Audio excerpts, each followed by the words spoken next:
Let us, with pleasure, welcome Dr. Suleyman Ersoy. Dr. Suleyman is associate professor in University of Health Science. He has a training in the Omrani Research Hospital. He is working actually in Omrani Training and Research Hospital, Department of Family Medicine in Istanbul. He was certified in many programs in leech therapy and cupping therapy from Ankara, and he has a lot of experience in this field. Also, he has a very good amount of publications regarding complementary medicine. So let's welcome Dr. Suleyman. Yes, thank you for your nice introduction, dear professor. First of all, I would like to thank all the organizers of this valuable and outstanding meeting, especially Professor Muhammad Yusuf and other chairmen of the meeting. Inshallah, this will be a helpful and beneficial meeting for not all the brothers in Gaza and in all other places where there is shortage and difficulties to access current medicine. My topic is medicine under siege and phytotherapy. Also, this topic has been assigned to me by Professor Muhammad Yusuf. I also thank to him for this assignment. Actually, I would like to give some examples from herbal medications and herbal treatments for such conditions. But before that, I would like to introduce a few things about herbal medicine. As we know, herbs have always been used locally, because traditional knowledge, traditional medical systems emphasizes that local flora is always preferable for local conditions. For example, in the current medicine, a new terminology, which is pharmacogenetics, had been pointed out in traditional texts by means of local flora. What I mean, in traditional medicine, it is believed that local flora is consistent with the genetic properties of the population living in the same area. Herbs have been used for medicinal conditions for thousands of years. Their usage in medicine is as old as mankind history. And because they are easy to reach, and it is very simple to prepare remedies from herbs. And also, maybe not always, but often, generally, there is an option from the local flora, as I told, which is very easy to reach, which is very simple to prepare medical remedies from them. For example, sometimes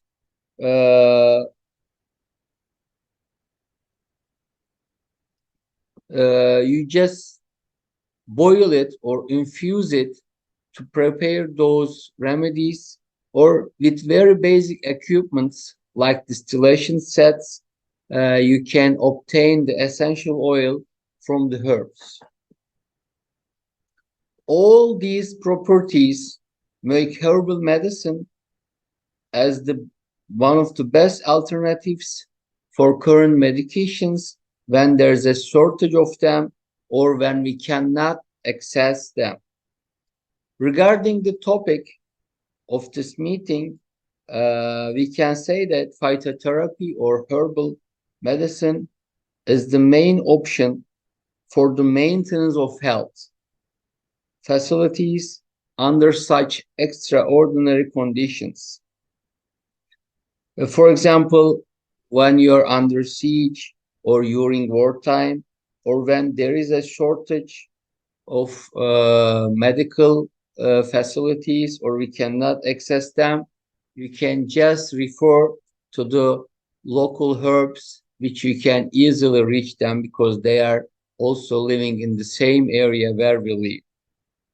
So I would like to give examples regarding the current conditions, the current conflict in Gaza, from two subjects.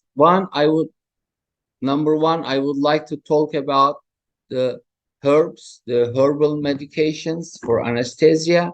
And after that, I would like to talk about the herbal medications, herbal drugs, which we can use for wound care. Because as you know, during wartime, during such extraordinary conditions, we mostly face with trauma, with such injuries, and it is very essential to maintain the wound care in such patients. Yes, as for herbs for anesthesia, thymol, as you know, Thymus vulgaris, and clove, Syzygium aromaticum, both of which are well known for culinary and medicinal uses. Eugenol also occurs in herbs such as nutmeg and cinnamon and basil. These terpenoid phenols have been extensively used in dental practice as a sedative or analgesic agent for pulpitis, toothache, and dental hyperalgesia. In addition, thymol, eugenol, and their structurally related compounds exhibit general anesthetic activity. In the 1950s, the utility as a general anesthetic was discovered in eugenol derivatives such as enol, propionyl, and propionate. Propionate was first used as an ultra-short-acting anesthesia-inducing agent for short minor operations. It was withdrawn because of the anaphylactic reaction when given intravenously and orally. But later on, two researchers, James and Glenn, synthesized a series of alkaphenols, including thymol, and its structural analogs to determine the structure and anesthetic activity relationship, which indicated that the isopropyl phenol derivatives are promising as an intravenous anesthetic. And among them, propofol was revealed to have desirable clinical features. In 1977, propofol was subjected to clinical trials as a short-acting intravenous agent to induce and maintain general anesthesia. Because propofol is not only structure-related plant to herbal terpenoids, but it also allosterically positively modulates GABA receptors like thymol and eugenol.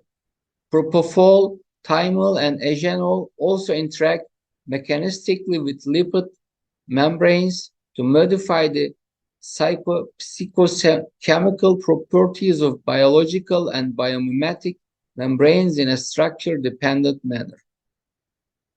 So all these terpenoids, which we can obtain from very well-known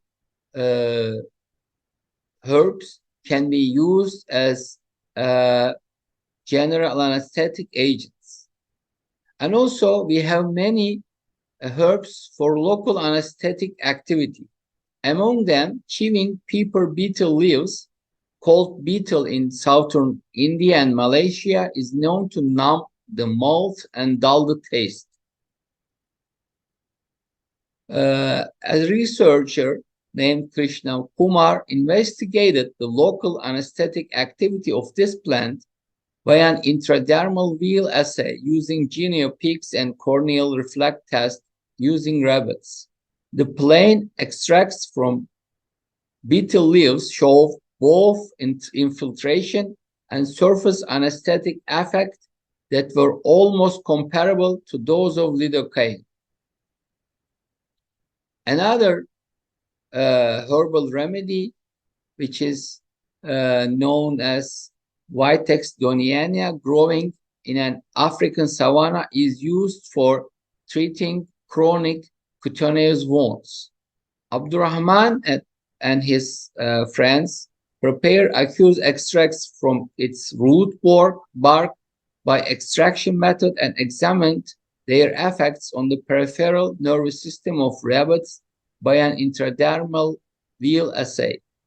Injecting the extracts of this herbal remedy produced 55% and 80% local anesthesia respectively, although they were less effective than lidocaine. But it was also favorable in producing a local anesthesia. But in their following study, ethanol extracts from the stem bark of this plant produce 70% and 80% local anesthesia at 50 milligrams per milliliter and 100 milligrams per milliliter doses respectively. So, in conclusion, the ethanol extracts of the plant exhibited a significant antinociceptive activity against acetic acid-induced writhing and thermally induced pain in mice. Another plant, Spilatus acmella, an herb growing throughout the tropics, is used for rheumatism, sore throat, and toothache, and eating its leaves and flowers is known to numb the tongue. Another researcher, Chakraborty, tested the local anesthetic activity of this plant by an intracutaneous wheel assay. They injected 0.2 milliliter of aqueous extracts obtained from its aerial parts to the backs of the guinea pigs and observed their responses of wheel areas to pinprick. So injections of 10 and 20% extracts produce 70% and 87% local anesthesia respectively, and while lidocaine showed 97 local anesthesia. Another plant, which is a tree actually, Caraya gum or Striculia gum, from the trunk of Sterculia tragacantha, a deciduous shrub in tropical Africa, is used for treating burns. A researcher, Udak Bunam, prepared 80% methanol extracts from this plant to verify the anesthetic activity by an intradermal wheel test using guinea pigs. Injections at different doses produce 86 and almost 100% local anesthesia respectively, and it is really comparable with the local anesthesia effect of lidocaine. They fractionated the active extracts by silica gel chromatography and indicated that alkaloid and saponin components are responsible for its local anesthetic effects. They also reported that subcutaneous injection of the methanol extracts of the tree induced local anesthesia in goats as well. So, natural neurotoxins, many of which belong to plant alkaloids, potentially produce long-duration local anesthesia. For example, some alkaloids isolated from plants of the genera Aconitum and Delphinium have been applied as analgesic and anti-inflammatory agents in Chinese medicine. Results of the literature suggest that plant preparations and their containing phytochemicals have the potential to become local anesthetic, general anesthetic, antinociceptive, analgesic, or sedative drugs. However, well-controlled clinical trials with phytochemical drug candidates and their practical applications to humans are still limited. But still, there is a possibility that selected phytochemicals could lead to anesthetics and anesthesia-related drugs.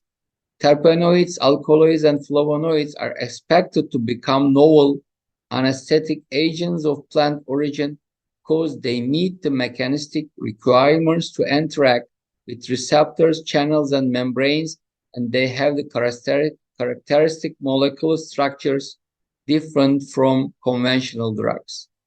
So this is the end of the anesthetic herbals in my slides. Actually, there are more anesthetic, there are more plants we can talk about them which have anesthetic properties, but since we have limited time, I have just mentioned such drugs, such herbal preparations which are well known and which generally grow in this area. I mean the Asia, Africa, and this Middle East area, which are well known to this area. After that, I would like to talk about and mention some herbs about wound care. But before talking about herbs, I would like to mention about honey. Honey actually is not a herb, but it is medical, actually. It is also nutrient, but can be used for medicinal purposes, and it is the property, the exclusivity of honey comes from the herbs. If the bee does not prepare the honey from the herbs, then we cannot call it honey. We have such fake honeys too much in our country, where the bees just prepare the honey composition from sugar or etc. So it can be included in phytotherapy, honey, as a phytotherapeutic remedy itself. And honey is very well known for wound care because numerous clinical trials have been conducted to test the efficacy of honey in wound management. Especially, there are many human trials done with honey. A total of 20 clinical trials have been conducted on acute and chronic wounds. In acute wounds, a total of 15 clinical trials have been conducted using honey.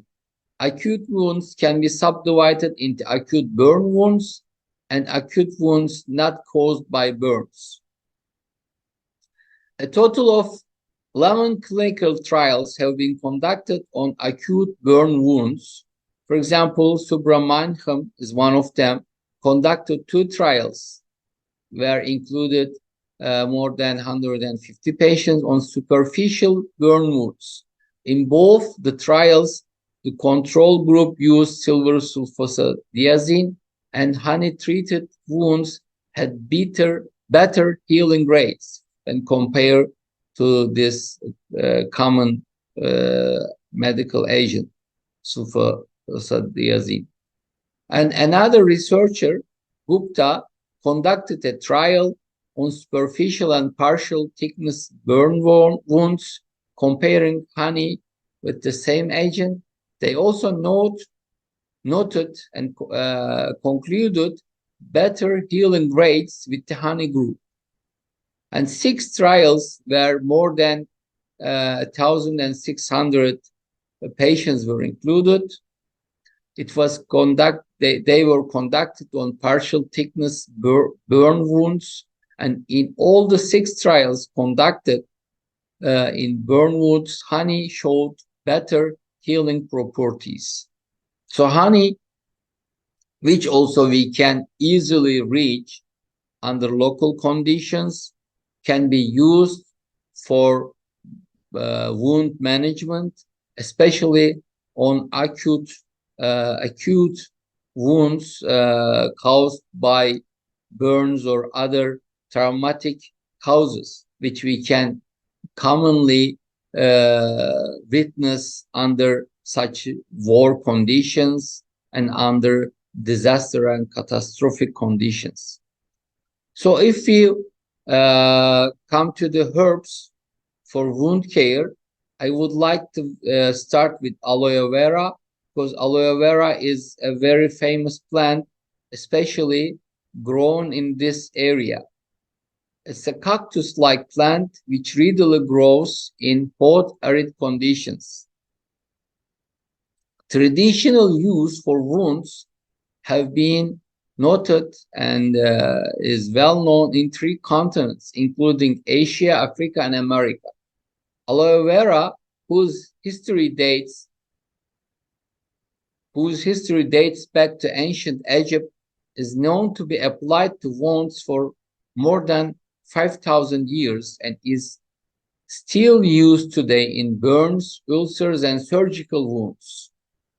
It can be used orally and topically to treat a wide range of health-related disorders, because its gel contains vitamins A, B, C, E, enzymes, polysaccharides, amino acids, sugars, and minerals. Among those bioactive components, there are saponins, anthraquinones, oleic acid, phytol, and asamannan. Asamannan is the outstanding bioactive ingredient of aloe vera because its structure is mucopolysaccharide. This asamannan is a potent stimulator of macrophage and T cell activity. And when topically applied, it shortens the wound closure time in rats. And aloe vera glucosids has also been reported to increase granulation tissue formation. Numerous controlled clinical studies with aloe vera have been conducted. Efficacy in surgical wounds, burn wounds, and pressure ulcers have all been shown to contribute to wound healing in these studies. And in the management of acute and chronic wounds, several reports using aloe vera have demonstrated variable results. Hence, it can be concluded that there is enough and supporting evidence that aloe vera can improve wound healing rates. Centralia asiatica is another herb which is well known also in this area, and it is the main active ingredient of a topical preparation which with brand name Madocasol. It's one of the most received medications in the current medicine, actually. It is also known as Butukola, and because it's a tropical plant endemic to East Asian countries such as India, Malaysia, and Sri Lanka. This medicinal plant has been used in traditional use in these countries for thousands of years and is believed to prolong life in Ayurveda. Ayurveda is the name of the traditional Indian medicine. And besides these countries, these areas, American eclectic physicians also used this plant to treat leprosy in the 19th century. It was also used in the treatment of leprosy in France in the same period. The plant, which has been used topically in the treatment of lupus and eczema, as well as leprosy for nearly 200 years, has been accepted as the main drug of skin diseases and wound treatment. The main components of this plant, Centralia asiatica, are 3 terpenes. Of these, acetococit and madacocit are found mostly in the leaves and are thought to be responsible for the wound healing activity of the plant. The plant is also rich in carotenoids and flavonoids, which have antioxidant properties.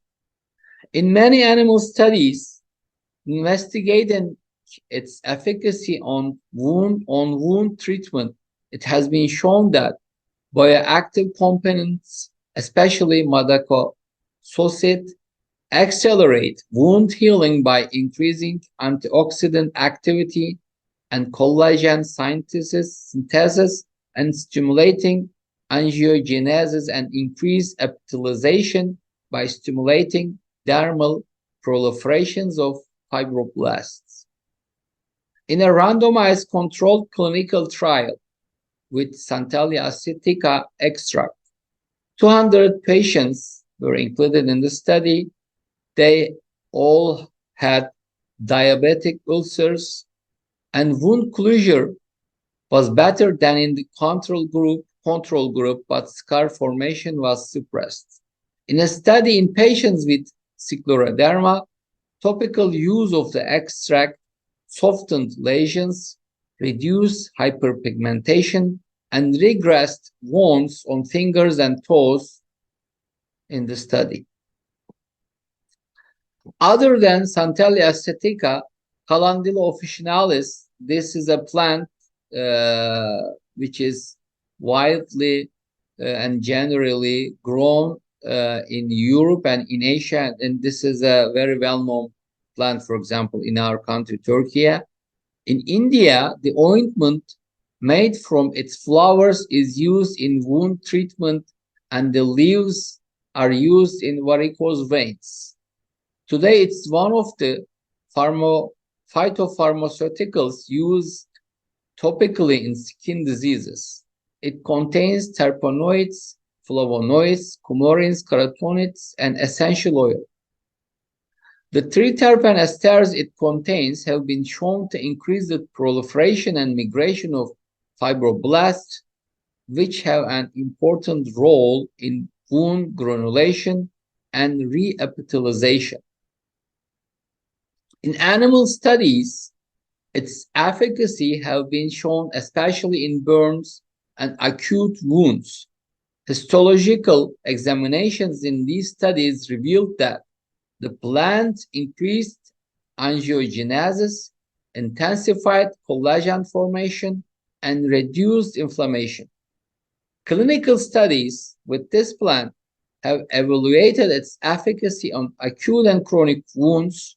For example, in a randomized study, the efficacy of topically applied calendula extract in patients with open episiotomy was evaluated, and it was observed that the extract had a significant effect on wound healing compared to the control group.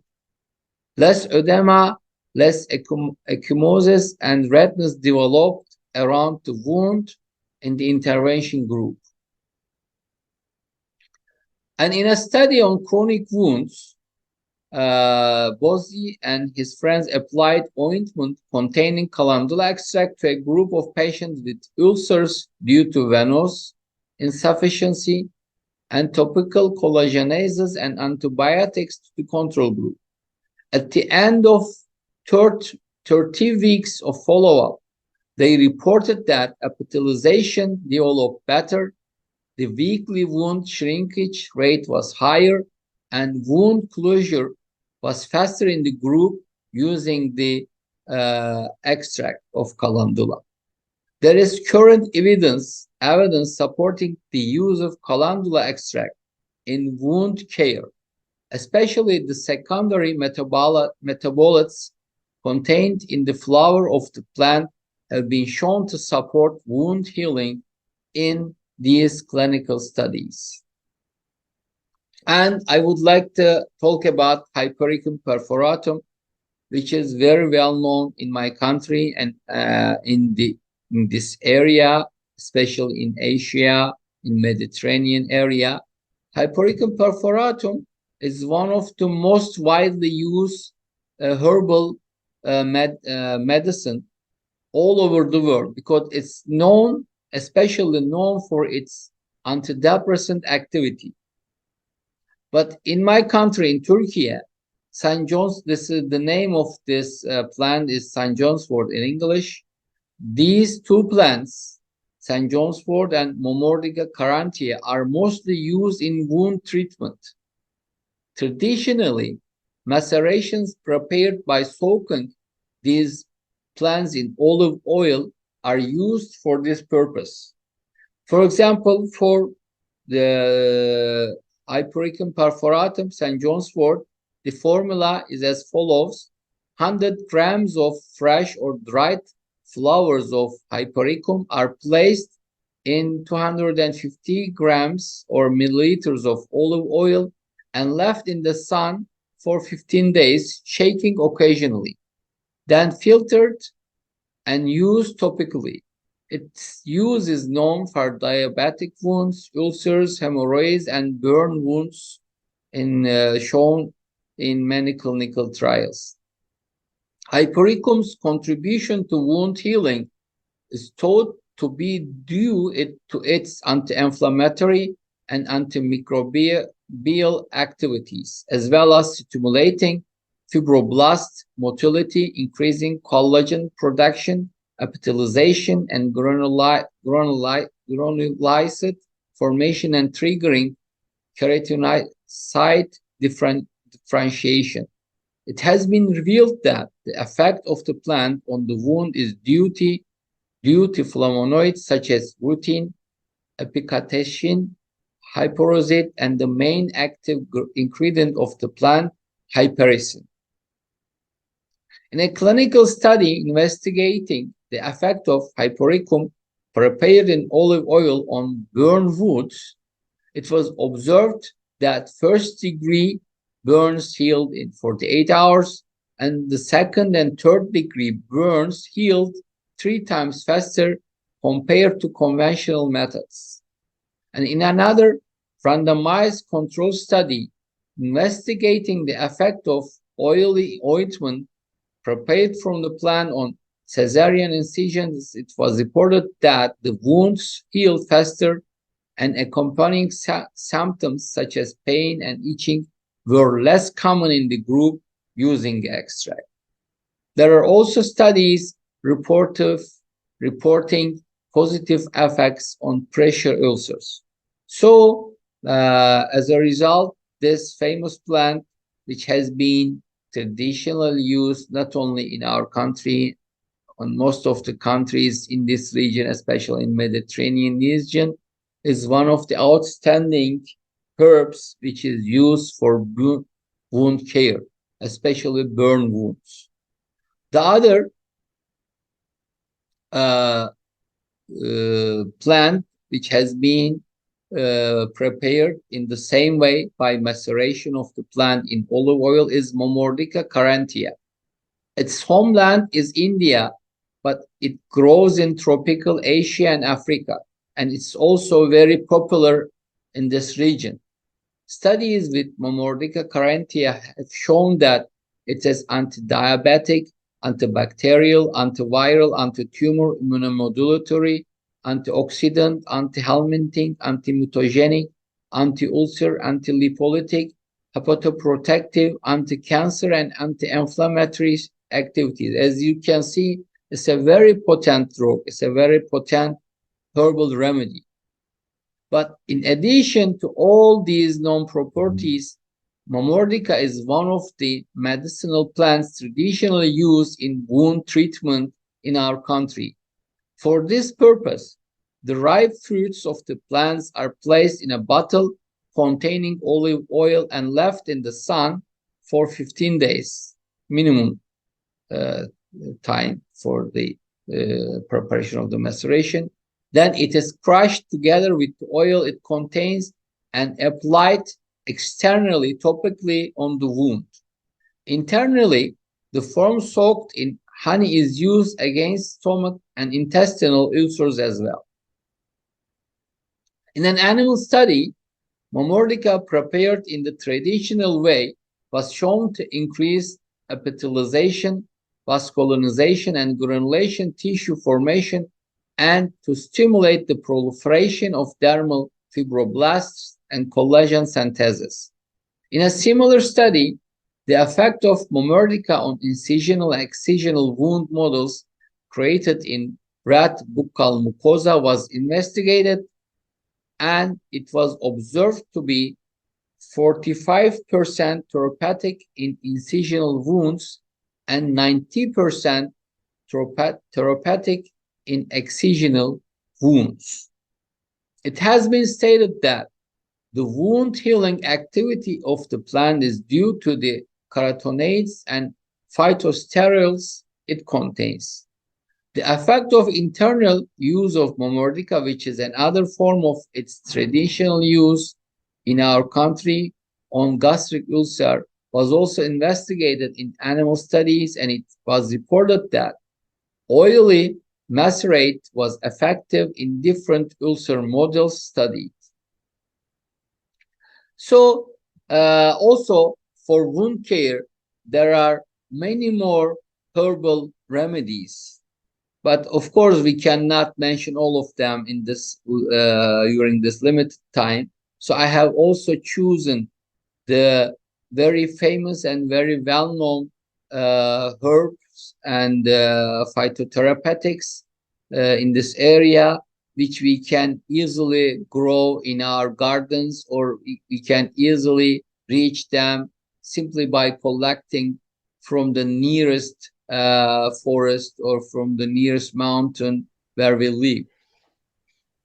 As a conclusion, not only for acute conditions such as surgical emergencies, traumas, infections, and others, but also for chronic diseases where there is a shortage of current medications, herbal drugs, phytotherapeutics are always one of the best options. For example, you can use hawthorn, mistletoe for hypertension and cardiac failure, lemon balm, willow bark, and garlic for ischemic heart diseases, cinnamomum and Galago officinalis. As you know, Galago officinalis is the precursor of the golden standard of diabetes in current medicine, which is well known as metformin. Metformin has been produced and synthesized from this famous plant. These plants you can use for diabetes, and we can increase the examples. So when there is a shortage and inability to access medications, you can always have options from herbal drugs, from the herbs just grow nearby where we live. Herbs are just nearby. You can grow them in your garden or collect from the nearest land whenever you need them. And as a last sentence, I would like to emphasize that herbs are just gifts from Allah subhanahu wa ta'ala for us. We have used herbal medicines, herbal preparations for thousands of years, and now we rediscovered their efficacy, their properties after the year 2000. Here, this is the end of my lecture, my presentation. If any question, I can with pleasure answer them. Or the addition, for the second time, one more time, I would like to thank to all of the organizers of this outstanding meeting, which I hope will be very beneficial to those who are under siege and who are experiencing such awful war conditions. Thank you for this meeting and organization. Thank you very much, Dr. Suleyman. It was a wonderful lecture. I think all of us, we have an experience with some of these Yes.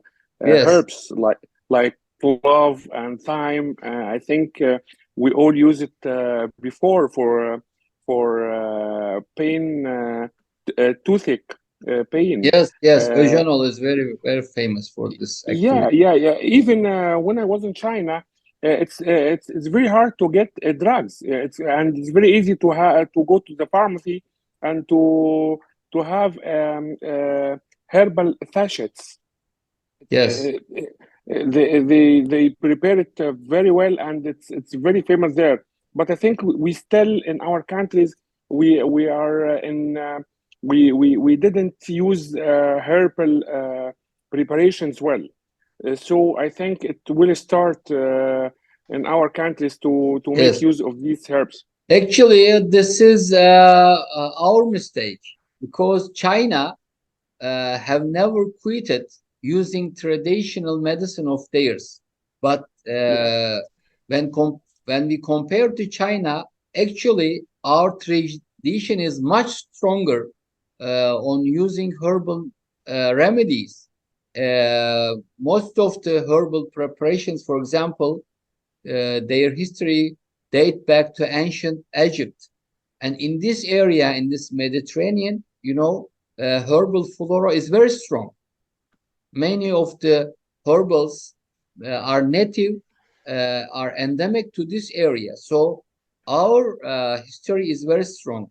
But for the last 100 or 200 years, unfortunately, we have quitted using these herbal remedies. But Alhamdulillah, after the year 2000, now it's regaining its popularity, and many clinical trials are being conducted or already have been conducted to show their efficacy. And I strongly believe with my heart that we will be using and referring to medical preparations, herbal preparations, herbal medications, much more in the following years.